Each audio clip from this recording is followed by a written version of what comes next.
Bon début de semaine à toutes et à tous et bienvenue dans cette grande édition du journal. Mesdames et messieurs, bonsoir. D'abord le sommaire. Au lendemain de sa prise officielle de fonction à la tête de la direction provinciale de l'EDNC Kwilu2, le prophète Yoyi Bokete Jean-Pierre enchaîne avec une série de réunions de prise de contact avec toutes les parties prenantes de ces sous-secteurs éducatifs. Débat sur la révision ou changement de la constitution congolaise. Félix Tshisekedi vient de déclarer la guerre au peuple congolais, mais il ne réussira pas. Le propos de Martin Fayulu, c'est lundi 18 novembre 2024 lors d'une adresse à la nation. Les informations phares de l'Afrique Monde, le fruit et œuvre de nos confrères de VOA Afrique. Bonsoir, ouvrons cette édition du journal à la province éducationnelle Kwilu2 où après sa prise de fonction à la tête de la direction provinciale de l'EDNC Kwilu2, le prophète Yoyi Bokete Jean-Pierre enchaîne des réunions de prise de contact avec toutes les parties prenantes de ces sous-secteurs éducatifs. Ce lundi 18 novembre 2024, il était face aux agents et cadres de la province éducationnelle Kwilu2. Jean Zamba et Christian Akatala pour le reportage.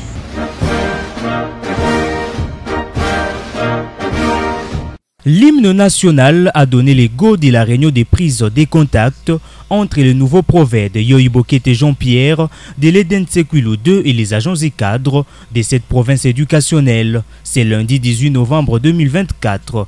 Il était question côté agents et cadres de cette province éducationnelle d'accueillir leur nouveau chef. Dans son speech, de près de 2 heures, le directeur provincial Yoyi Bokete Jean-Pierre, après avoir se présenté, a fait quelques rappels des textes réglementaires et instructions à ses collaborateurs en se penchant sur la stratégie sectorielle de l'éducation qui vise la construction d'un système éducatif inclusif et de qualité contribuant efficacement au développement national, en se penchant sur la stratégie sectorielle de l'éducation et de la formation 2016-2025 qui vise la construction d'un système éducatif inclusif et de qualité contribuant efficacement au développement national, à la promotion de la paix et d'une citoyenneté démocratique active. Le nouveau patron de l'EDNC Kwilu2 a également rappelé les notions de civisme en insistant sur l'aspect collaboration afin de faire de la province éducationnelle Kwilu2 une première parmi les 60 provinces éducationnelles que compte la République démocratique du Congo.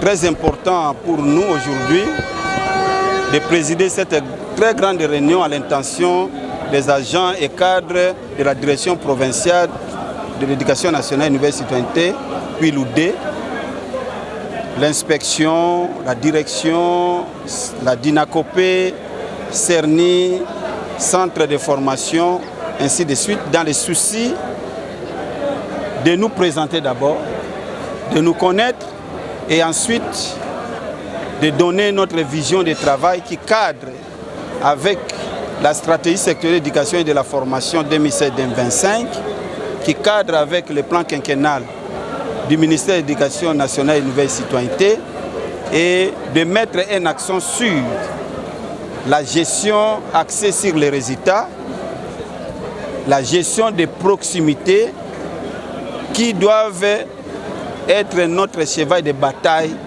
pendant l'exercice de nos fonctions dans cette province éducationnelle. Nous avons invité les uns et les autres à travailler la main dans la main en respectant les instructions et textes réglementaires qui régissent le bon fonctionnement de notre système éducatif pour que nous puissions mettre à l'état de nuire les antivaleurs avec notre détermination anti-valeur zéro dans cette province éducationnelle. Restons toujours dans cette même rubrique complet scolaire. En ce moment, c'était plutôt la proclamation de résultats de la première période de l'année scolaire 2024-2025, mais aussi la prestation des serments du gouvernement scolaire. C'est samedi 16 novembre 2024, une double cérémonie présidée par M. Bonaventure Moulemba, le chef de cette prestigieuse école primaire et secondaire. Suivez. Samedi 16 novembre 2024, M. Moulemba Changata Bonaventure, chef d'établissement du complexe scolaire Nsemo à Kikwit, a présidé la double cérémonie liée à la proclamation de résultats de la première période pour l'année scolaire 2024-2025 et à la prestation des serments du gouvernement scolaire de ces prestigieux établissements.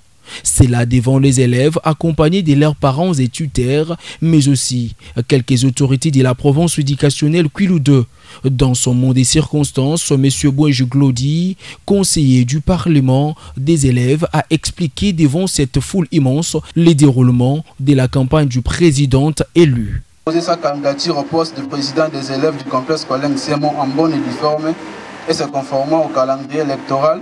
Après l'examen du dossier du candidat Mbetiene, la commission électorale a retenu à publier le nom de Mbetiene Marthe comme candidate présidentielle le 9-10-2024. Mademoiselle Mbetiene a bâti campagne du 9-10-2024 au 29-10-2024 et a participé au débat contradictoire le 28-10-2024.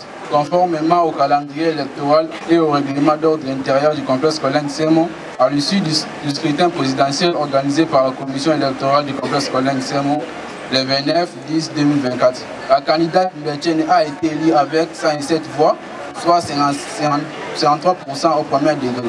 Devant les autorités de la province éducationnelle Kwilu 2, les autorités de son école, le parent ainsi que ses condisciples, Mademoiselle Mbetiene Marthe a prêté son serment en ces termes. Mbetiene Marthe Danela, de la 3e unité commerciale et socio-informatique, élu président des élèves du complexe scolaire Nsemo et des 3 chefs du gouvernement, je jure d'observer l'esprit et la lettre de l'arrêté ministériel portant institution du comité des élèves en République démocratique du Congo, de maintenir l'ordre, la sérénité et la discipline à l'école, de poursuivre les objectifs de la coéducation et d'en sauvegarder en toutes circonstances les acquis. Face à la presse, M. Moulemba Changata Bonaventure, chef de cette prestigieuse école secondaire et primaire, a fait le point de la dite activité en ces termes. Tout est très bien passé. Nous avons eu de très bons résultats en Nsemo et nous continuons à travailler. Je sais que pour les parents faibles et les enfants faibles, nous avons demandé aux parents de mettre des bouchées doubles pour que nous puissions ensemble travailler avec les enseignants pour les amener à bien travailler pour l'année scolaire qui va s'achever bientôt dans quelques mois. Primaire, c'est comme la base, ils travaillent toujours mieux parce que c'est là où il y a plus de 90%. Au secondaire, il n'y en a aucun, mais les résultats de 80% nous a quand même honorés. Bon, la faute n'est pas aux parents, la faute n'est pas aux enfants, la faute n'est pas à l'enseignant ou à l'école, mais la faute, ça peut être attribué à tout le monde, d'une façon ou d'une autre. Les retards peuvent être une faute, et les conditions de vie peuvent être une faute. Il y en a beaucoup. On ne sait pas dire que la faute revient aux parents, aux enfants. Et vous le savez, en République démocratique du Congo, l'actualité reste dominée par les débats autour de la révision ou changement de la constitution congolaise. Lors de son meeting populaire samedi à Lubumbashi, dans la province du Haut-Katanga, le président Félix Antoine Tshisekedi Tshilombo a réitéré son souci indéfectible de réviser ou changer la Constitution. Selon lui, personne ne changera son avis sur cette problématique. Reportage. La symbolique est simple et forte. À travers ce geste, le chef de l'État relance officiellement la production des zinc à l'entreprise minière Kipushi Corporation, Kiko, située à 30 km de Lubumbashi. Après 33 ans d'inactivité, la mine la plus profonde de l'Afrique centrale est de nouveau opérationnelle. Fruit d'un partenariat qui découle d'une jointe venture entre la Gécamine et les géants miniers Ivanhoe Mines, les gisements de la mine sous-traîne des Kipushi refait surface sur l'échiquier international. L'heure est à présent à la production, comme l'a constaté le président de la République Félix Antoine Tshisekedi Tshilombo accompagné de la distinguée première dame et de nombreux officiels lors de cette visite guidée. 45 000 tonnes de minerais de zinc sont produites mensuellement et Kiko réalise par ailleurs une production annuelle de 540 000 tonnes et entend augmenter graduellement sa production d'ici le premier trimestre de 2025. Ces explications ont été données lors des différents discours prononcés à cette occasion. Dans le cadre social, l'entreprise devra contribuer énormément au progrès des entités affectées à travers différents projets communautaires. Cette activité va créer beaucoup d'emplois et cet emploi sera, je dirais, offert aux communautés locales. Donc là, c'est un élément très important. Mais également, sur les aspects de maximisation de recettes, nous pouvons assurer que cette usine payera les droits et taxes qui doivent être faits et cela va contribuer davantage au niveau du budget national.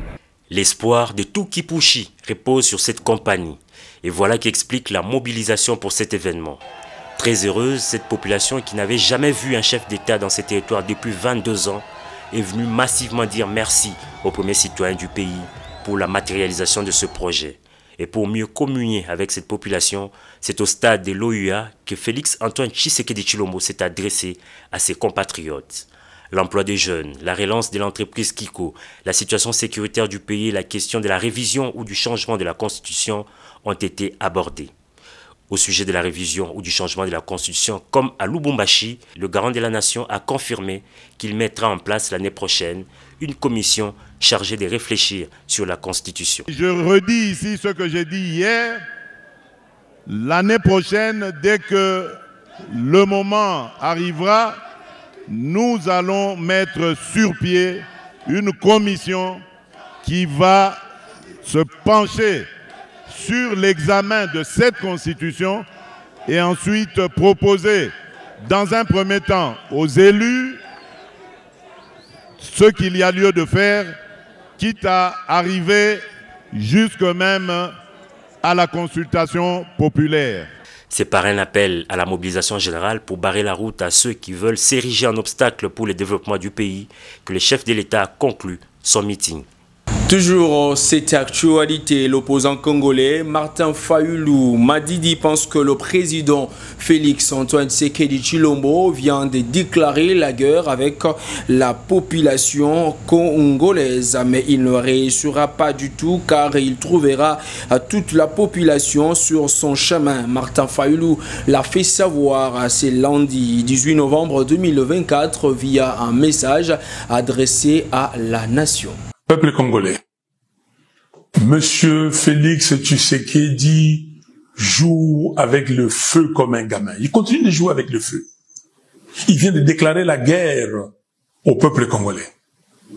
Comme Akisangani, il vient de réitérer sa position de changer la constitution à Lubumbashi. Mais laissez-moi vous dire qu'il ne réussira pas. Il ne réussira pas parce que je vais me mettre debout avec vous, peuple congolais, pour lui barrer la route. Il ne va pas réussir son projet funeste. Il n'est pas Dieu. Il n'est pas Alpha et Oméga.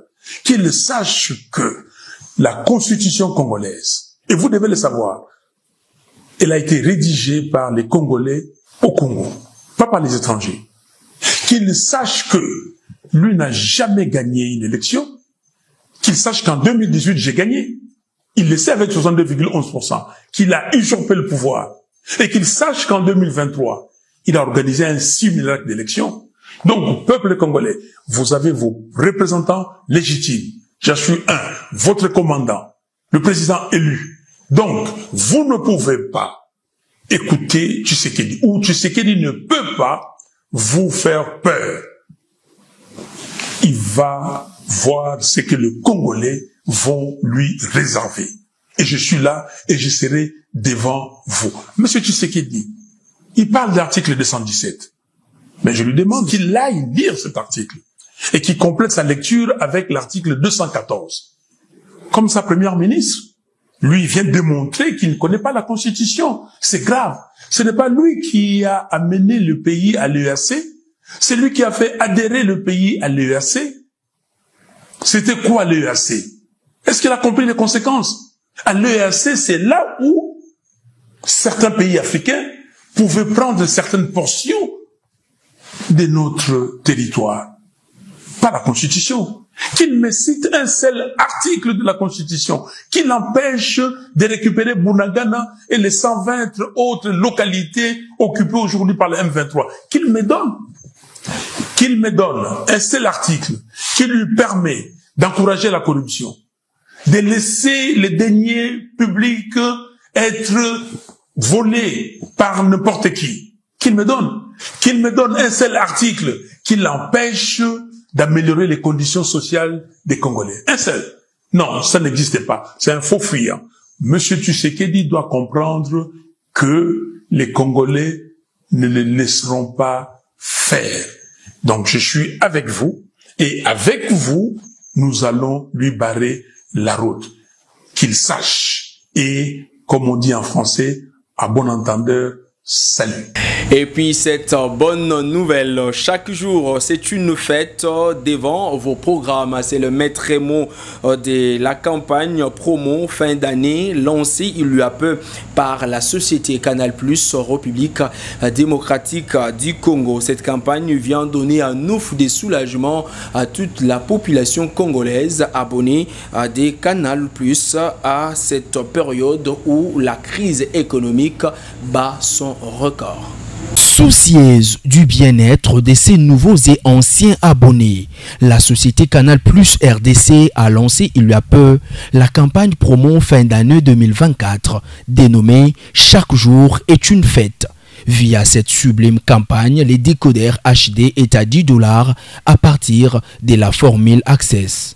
Parabole et installation offerte, mais aussi 30 jours offerts à tout Canal+ pour tout réabonnement à sa même formule jusqu'au 31 décembre de l'année en cours, explique M. Gaylor Vouma, responsable boutique Canal+, situé au croisement des avenues de la Clinique et Tabora au rond-point Riza à Kikwit Plateau. Depuis ce 14 novembre, Canal+ a lancé sa promotion de fin de l'année. Chaque jour est une fête. Pour toute personne qui aimerait bien avoir un kit complet Canal+, aujourd'hui le minimum à payer c'est 57 000 francs, soit $20. Avec ces sommes, avec ces montants, $20, on vous envoie un technicien qui viendra vous installer gratuitement et du coup vous faites déjà partie de la grande famille Canal+.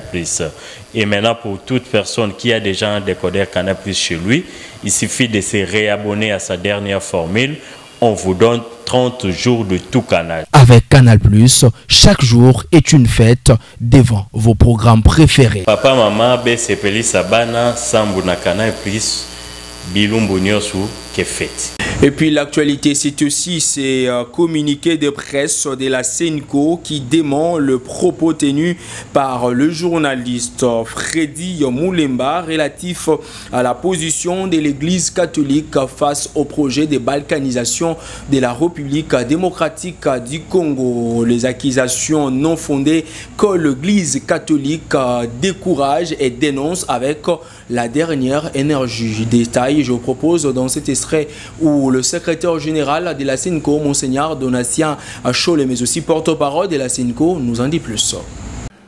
Communiqué de presse. Démenti du secrétariat général de la Senko sur la désinformation de M. Freddy Moulemba relative à l'attitude de l'Église catholique face au danger de la balkanisation de la RDC. Le secrétariat général de la Senko a suivi avec indignation les propos du journaliste Freddy Moulemba, analyste politique et ancien DG de la RTNC, dans son interview à Africa Flash, ce jeudi 14 novembre 2024, publié dans YouTube, accusant l'Église catholique de jouer le jeu des étrangers qu'il appelle à d'autres occasions les impérialistes en demeurant silencieuses face à la menace de la balkanisation de notre pays. Je le cite. L'Église catholique ne parle pas de la balkanisation. Ils sont ailleurs. Tout le temps, c'est critiquer Félix Tshisekedi, attaquer le pouvoir. Propos à peine croyables de la part d'un scientifique de son rang, s'il faut considérer son diplôme. Et ce n'est pas la première fois qu'il fait de telles déclarations. Considérant l'audition dont jouit ce journaliste perçu comme un des spécialistes de l'insécurité à l'est du pays, la SENCO ne peut pas laisser les milliers de compatriotes consommer cette désinformation alors que la vérité est à la portée de tout le monde. C'est ce que nous voulons démontrer maintenant. Comment reprocher à l'Église catholique de ne pas dénoncer le danger de la balkanisation alors qu'il n'y a pas une Église qui a fait autant qu'elle au niveau national et international pour dénoncer cela? Les preuves sont nombreuses. Nous nous limiterons aux faits les plus significatifs. Tenez, tout Congolais qui a plus de 25 ans ayant une bonne mémoire se souviendra que le 1er août 2012, la SENCO a organisé une marche contre la balkanisation de notre pays. Dans toutes les provinces, beaucoup de compatriotes non catholiques nous ont rejoints dans cette manifestation. Le 19 septembre 2012, en pleine guerre opposant le FARDC et le M23, une délégation de 5 évêques de la SENCO, accompagnée du premier secrétaire général adjoint, a fait le déplacement de Rutshuru, quartier général de la rébellion, avec un message fort de la SENCO, lu dans l'église devant le chef rebelle, M. Sultani Makenga, sous les applaudissements continuels de la population. Message dénonçant les velléités de la balkanisation et invitant les rebelles au dialogue avec le pouvoir. Le 23 juillet 2019, le président sortant de la SENCO, son Excellence Monseigneur Marcel Outembi, accompagné du secrétaire général de la SENCO, a rencontré le président ougandais, M. Yoweri Museveni, en présence du président de la conférence épiscopale ougandaise, entre autres pour l'interpeller sur la présence et les exactions des ADF NALU dans notre pays. Le 11 août 2022, à l'issue d'une visite à l'est de notre pays, le cardinal Fridolin Ambongo a lancé un appel pressant à la conscience nationale face à la tentative de la balkanisation de notre pays en ces termes. Le risque de la balkanisation que nous avons dénoncé devient de plus en plus une réalité. Beaucoup d'autres évêques, dont Monseigneur Uringi, évêque de Bunia, cité dans l'interview susmentionnée, ont souvent aussi dénoncé le danger de la balkanisation dans leur diocèse. Malheureusement, en citant ces derniers, M. Freddy Mulumba fait croire que c'est un cas isolé qui n'est pas suivi par l'Église catholique. Le 9 novembre 2022, les évêques membres de la SENCO ont sorti un message pathétique intitulé « L'heure est grave, le pays est en danger », dans lequel ils dénonçaient, entre autres, l'indifférence de la communauté internationale par rapport aux velléités du Rwanda, cité explicitement comme agresseur. Ce qui, selon les évêques, frise une complicité de cette communauté. Face à présent aux actualités phares de l'Afrique Monde, le fruit et œuvre de nos confrères de VOA Afrique. Du côté de la régie finale, afin de prendre d'abord le rappel de principaux titres. Au lendemain de sa prise officielle de fonction à la tête de la direction provinciale de l'EDNCQ le prophète Yoyi Bokete Jean-Pierre enchaîne avec une série de réunions de prise de contact avec toutes les parties prenantes de ces sous-secteurs éducatifs. Débat sur la révision ou changement de la constitution congolaise. Félix Tshisekedi vient de déclarer la guerre au peuple congolais, mais il ne réussira pas. Le propos de Martin Fayoulou. C'est lundi 18 novembre 2024 lors d'une adresse à la nation. Les informations phares de l'Afrique Monde, le fruit et œuvre de nos confrères de VOA Afrique.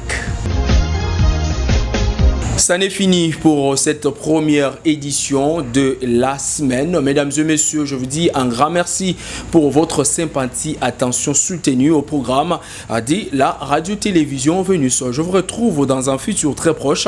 D'ici là, portez-vous bien. Au revoir.